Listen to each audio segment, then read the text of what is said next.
So today we're going to concentrate on strengthening the knee. Knee injuries are very common with runners or any athlete, but in particular runners. The knee is just a simple hinge joint, just goes back and forth. That's all it should do. It should be essentially a stable joint.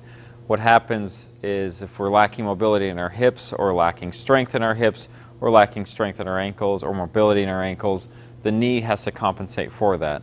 And the knee is just not meant to function that way.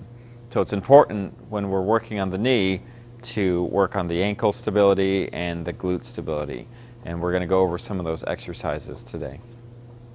So when you run, you don't want to be pushing off of the lateral aspects of your foot or too much on the inside. You want to be focusing on pushing off with the big toe. So a good exercise is just simple calf raise. So Allie's going to do that. She's going to do this supported, just so she gets the correct movement down.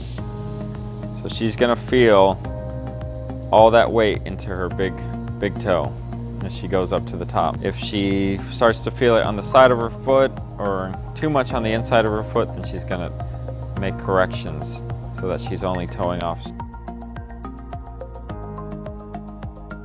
Even with the foot, we want to work together with the hip hinge and the dorsiflexion and plantar flexion of the foot. So I'm going to have Allie go into a hip hinge position on the floor in quadruped position.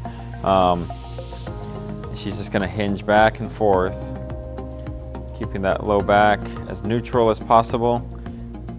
And she's going to be going back on the toes as much as possible.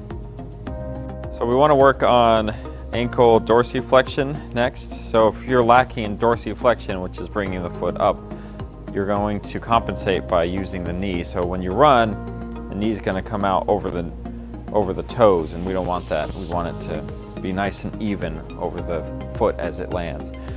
So to help with that, we're going to use a band. Now it's important where the band's at, so you want to position it not on your lower leg and not too far down your foot. So wear some socks, wear some shoes to do this exercise because the band can hurt.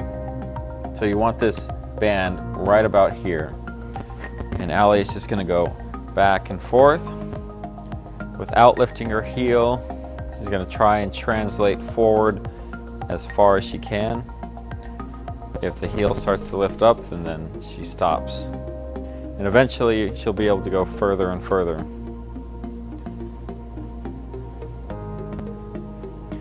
So she's just going to spend a minute or two just going back and forth, and she'll eventually switch sides. So to modify this dorsiflexion exercise with the ankle, we're going to use a step.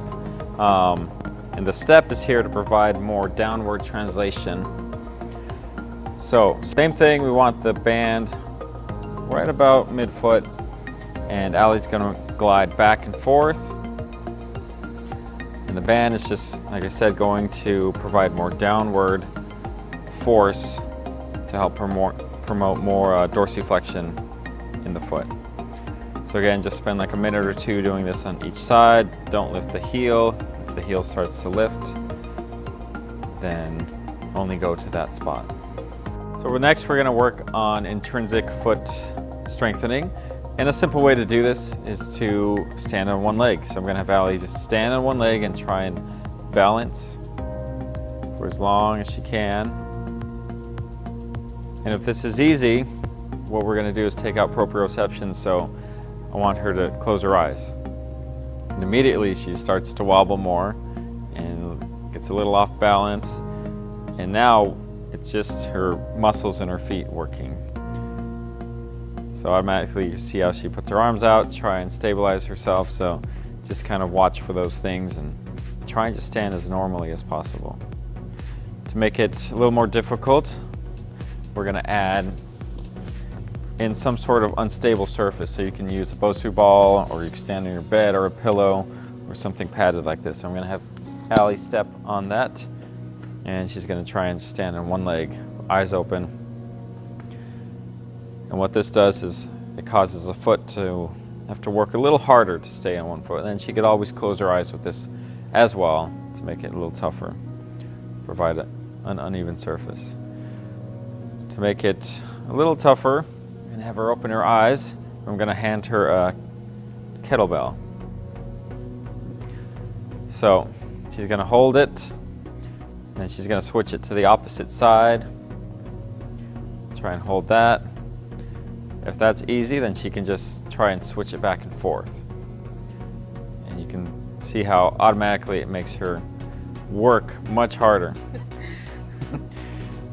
So, and eventually, as these muscles start to strengthen up, you'll be able to do all sorts of tricks with this. You can spin it around your back, spin it up above your head, throw it up in the air, maybe even do some juggling or something.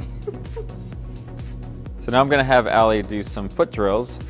These are very simple but very effective drills to increase mobility and strength and muscle memory in the ankle. So I'm going to have Allie stand on her tippy toes. She's going to walk. Now ideally you're going to walk about 10 feet. So just walk forward, and then she's going to walk backwards on her tippy toes. So about 10 feet forward and 10 feet backwards. All right, so next one, she's going to walk with her feet out. So kind of like a duck. She's going to walk forward 10 feet and then backwards 10 feet, and she's going to try and just push off her foot as naturally as possible. Next one, she's going to have her feet inward, so more like a pigeon. Again, 10 feet forward, and then she's going to walk backwards.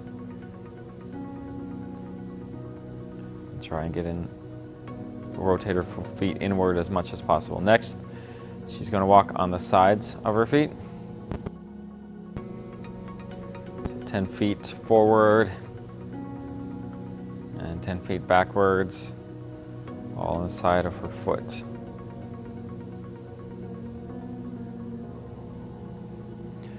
All right, next she's going to try and walk on the inside. This is probably the toughest one and the most awkward one.